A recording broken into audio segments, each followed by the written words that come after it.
ಎಲ್ಲರಿಗೂ ನಮಸ್ಕಾರ ವೀಕ್ಷಕರೇ. ನಾಳೆ ಜನವರಿ 29 ಬಹಳ ವಿಶೇಷವಾಗಿರುವಂತಹ ಗುರುವಾರ. ನಾಳೆಯ ಗುರುವಾರದಿಂದ ರಾಘವೇಂದ್ರ ಸ್ವಾಮಿಗಳ ಆಶೀರ್ವಾದ ಅನುಗ್ರಹ ಈ ರಾಶಿಯವರ ಬದುಕಿನಲ್ಲಿ ಹೊಸ ಉತ್ಸಾಹ ಪ್ರೋತ್ಸಾಹ ಜೀವನದಲ್ಲಿ ಶಕ್ತಿಯನ್ನು ತುಂಬುತ್ತದೆ. ಹಾಗಾದರೆ ಯಾವ ರಾಶಿಯವರು ಹೆಚ್ಚಿನ ಒಂದು ಅದೃಷ್ಟವಂತರು, ಯಾವೆಲ್ಲ ರೀತಿಯ ಲಾಭವನ್ನು ಬರಮಾಡ್ಕೊಳ್ತಾರೆ, ಯಾವ ರೀತಿ ಜೀವನದಲ್ಲಿ ಯಶಸ್ಸನ್ನು ಕಂಡುಕೊಳ್ತಾರೆ ಎಂಬ ಸಂಪೂರ್ಣವಾದ ವಿಶೇಷವಾದ ಮಾಹಿತಿಯನ್ನು ನೋಡ್ತಾ ಹೋಗೋಣ. ಅದಕ್ಕೂ ಮುನ್ನ ನೀವು ಕೂಡ ದೇವರು ಹಾಗೂ ಜ್ಯೋತಿಷ್ಯ ಶಾಸ್ತ್ರವನ್ನು ನಂಬೋದಾದರೆ ಈಗಲೇ ವಿಡಿಯೋಗೆ ಒಂದು ಲೈಕ್ ಕೊಟ್ಟು ತಪ್ಪದೆ ನಮ್ಮ ಚಾನಲ್ನ ಸಬ್ಸ್ಕ್ರೈಬ್ ಮಾಡಿ, ಹಾಗೆ ಪಕ್ಕದಲ್ಲಿ ಇರುವಂಥ ಬೆಲ್ ಐಕನ್ನ ಪ್ರೆಸ್ ಮಾಡಿ. ನಾಳೆಯ ಒಂದು ಗುರುವಾರದಿಂದ ಈ ರಾಶಿಯವರಿಗೆ ಧನ ಯೋಗ ಸಂಪತ್ತು ವೃತ್ತಿ ಜೀವನ ವ್ಯಾಪಾರ ಆರೋಗ್ಯ ಎಲ್ಲಕ್ಕೂ ಸಂಬಂಧಪಟ್ಟಂತೆ ಆರೋಗ್ಯ ಯಶಸ್ಸು ಸಿಗುವ ಸಾಧ್ಯತೆ ಇದ್ದು ವಿಪರೀತವಾದ ಲಾಭವನ್ನು ಕಂಡುಕೊಳ್ತೀರಾ. ಈ ರಾಶಿಯವರಿಗೆ ನಾಳೆಯಿಂದ ಈ ರಾಶಿಯವರಿಗೆ ಬಹಳಷ್ಟು ಅದೃಷ್ಟ ಮಹತ್ವಪೂರ್ಣ ಸ್ಥಾನವನ್ನು ಪಡೆದುಕೊಳ್ತಾರೆ. ಇವರಿಗೆ ರಾಜಯೋಗ ಕೂಡ ನಿರ್ಮಾಣವಾಗುತ್ತಿದೆ. ಒಟ್ಟಾರೆಯಾಗಿ ಇವರಿಗೆ ಪ್ರತಿಯೊಂದು ಕೆಲಸದಲ್ಲೂ ಕೂಡ ವಿಶೇಷವಾದ ಲಾಭ, ಶೈಕ್ಷಣಿಕ ಕೆಲಸಗಳಲ್ಲಿ ಯಶಸ್ಸು, ಸುವರ್ಣ ಯುಗ ಅಂತ ಹೇಳಿದ್ರೆ ತಪ್ಪಾಗೋದಿಲ್ಲ. ಧನ ಸಂಪತ್ತಿನಲ್ಲೂ ಕೂಡ ಹೆಚ್ಚಳವಾಗುತ್ತೆ.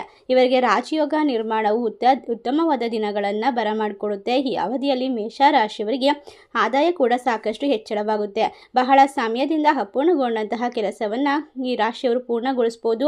ಗ್ರಹಗಳ ಶುಭ ಸಂಯೋಗ ಯಶಸ್ವಿಯಾಗಿ ಪೂರ್ಣಗೊಳ್ಳುತ್ತೆ. ವ್ಯಾಪಾರ ವ್ಯವಹಾರದಲ್ಲೂ ಕೂಡ ಅತ್ಯಧಿಕ ಲಾಭದ ಅವಕಾಶಗಳು ಸಿಗ್ತಾ ಹೋಗುತ್ತೆ.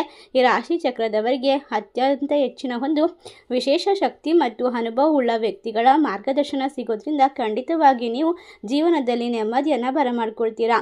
ತಮ್ಮ ಕಠಿಣ ಶ್ರಮಕ್ಕೆ ತಕ್ಕಂತಹ ಒಂದು ಅತ್ಯುತ್ತಮ ಫಲವನ್ನು ಪಡೆಯುವಂತಹ ಯೋಗ ಕೂಡ ನಿರ್ಮಾಣವಾಗುತ್ತಿದೆ. ಹಾಗಾದರೆ ನಾಳೆಯಿಂದ ಗುರು ರಾಘವೇಂದ್ರ ಸ್ವಾಮಿಗಳ ಸಂಪೂರ್ಣವಾದ ಅನುಗ್ರಹಕ್ಕೆ ಪಾತ್ರರಾಗ್ತಿರುವಂತಹ ಈ ರಾಶಿಯವರಿಗೆ ಬಹಳಷ್ಟು ಶುಭ ಸುದ್ದಿಗಳು ಲಭಿಸುವ ಯೋಗ ಇದೆ. ಈ ಕೆಲಸದಲ್ಲಿ ಇರುವಂಥವರಿಗೆ ಬಡ್ತಿ ಅಥವಾ ಹೊಸದಾದ ಕೆಲಸ ಸಿಗುವ ಸಾಧ್ಯತೆ ಇದು ಅವಕಾಶಗಳ ಸುರಿಮಳೆ ಸುರಿಯುತ್ತದೆ. ಈ ರಾಶಿಯ ಜನರು ಹೊಸ ಕೆಲಸದ ಹುಡುಕಾಟದಲ್ಲಿದ್ದರೆ ಈ ಅವಧಿಯಲ್ಲಿ ನಿಮಗೆ ಶುಭ ಅವಕಾಶಗಳು ದೊರೆಯುತ್ತದೆ. ಒಟ್ಟಾರೆಯಾಗಿ ಬಂದಂತಹ ಅವಕಾಶವನ್ನು ಸಂಪೂರ್ಣವಾಗಿ ಬಳಸಿಕೊಳ್ಳೋದು ನಿಮ್ಮ ಕೈಯಲ್ಲಿರುತ್ತೆ. ಜೊತೆಗೆ ಪ್ರೀತಿಯ ಜೀವನದಲ್ಲೂ ಕೂಡ ರೊಮ್ಯಾನ್ಸ್ ಹೆಚ್ಚಾಗಿರುತ್ತದೆ. ಗಂಡ ಹೆಂಡತಿಯ ನಡುವೆ ಜಗಳ ಮನಸ್ತಾಪ ದೂರವಾಗುತ್ತೆ.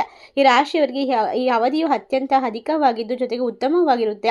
ಆರೋಗ್ಯದಲ್ಲೂ ಕೂಡ ಶುಭವನ್ನು ಉಂಟು ಮಾಡುತ್ತೆ. ನ್ಯಾಯಾಲಯಕ್ಕೆ ಸಂಬಂಧಪಟ್ಟಂತಹ ಪ್ರಕರಣಗಳಲ್ಲಿ ಈ ರಾಶಿಯವರಿಗೆ ಪೂರ್ಣವಾದ ಜಯ ಸಿಗುತ್ತೆ. ಒಟ್ಟಾರೆಯಾಗಿ ನೆಮ್ಮದಿಯಿಂದ ಇರ್ತೀರಾ. ಅಷ್ಟೇ ಅಲ್ಲದೆ ವ್ಯಾಪಾರ ವ್ಯವಹಾರದಲ್ಲಿ ಯಶಸ್ಸನ್ನು ಪಡೆದುಕೊಳ್ತೀರಾ. ಸಾಕಷ್ಟು ಹೆಚ್ಚಳವಾಗುವ ಸಾಧ್ಯತೆ ಕೂಡ ಇದೆ. ನಿಮಗೆ ಯಶಸ್ಸು ದೊರಕುವ ಸಾಧ್ಯತೆ ಇದೆ. ಶುಭ ಪ್ರಭಾವದಿಂದಾಗಿ ಹೊಸ ಕೆಲಸ ದೊರಕುವ ಉತ್ತಮ ಅವಕಾಶಗಳು ಲಭಿಸುತ್ತದೆ. ಜೊತೆಗೆ ಧನ ಲಾಭವನ್ನು ಕೂಡ ಕಳೆದುಕೊಳ್ಳುವಂತಹ ಯೋಗವಿರೋದ್ರಿಂದ ಈ ರಾಶಿಯವರಿಗೆ ಪ್ರಗತಿ ಹೊಂದುವಂತಹ ಸಾಧ್ಯತೆ ಹೆಚ್ಚಾಗಿದೆ. ಜನರ ಮನೆಯಲ್ಲಿ ಸಾಕಷ್ಟು ಸಂತೋಷದಾಯಕ ವಾತಾವರಣ ಅಂತ ಹೇಳಿದ್ರೆ ತಪ್ಪಾಗೋದಿಲ್ಲ. ನಿಮ್ಮ ಮನೆಯಲ್ಲಿ ಇರ್ತಕ್ಕಂಥ ಜಗಳ ಮನಸ್ತಾಪ ಕಿರಿಕಿರಿ ದೂರವಾಗುತ್ತೆ. ಇಷ್ಟರ ಅದೃಷ್ಟವನ್ನು ಬರಮಾಡಿಕೊಳ್ಳುವ ರಾಶಿಗಳು ಯಾವ್ಯಾವು ಅಂತ ನೋಡೋದಾದರೆ ಕುಂಭರಾಶಿ, ತುಲಾರಾಶಿ, ಮೀನರಾಶಿ, ಮಿಥುನ ರಾಶಿ, ಧನುಸು ರಾಶಿ, ವೃಶ್ಚಿಕ ರಾಶಿ. ಈ ರಾಶಿಗಳಲ್ಲಿ ನಿಮ್ಮ ರಾಶಿ ಇದ್ದರೂ ಇಲ್ಲದಿದ್ದರೂ ಭಕ್ತಿಯಿಂದ ಓಂ ರಾಘವೇಂದ್ರಾಯ ನಮಃ ಎಂದು ತಪ್ಪದೆ ಕಮೆಂಟ್ ಮಾಡಿ ನಮ್ಮ ಚಾನಲ್ಗೆ ಸಬ್ಸ್ಕ್ರೈಬ್ ಮಾಡಿ. ಧನ್ಯವಾದಗಳು.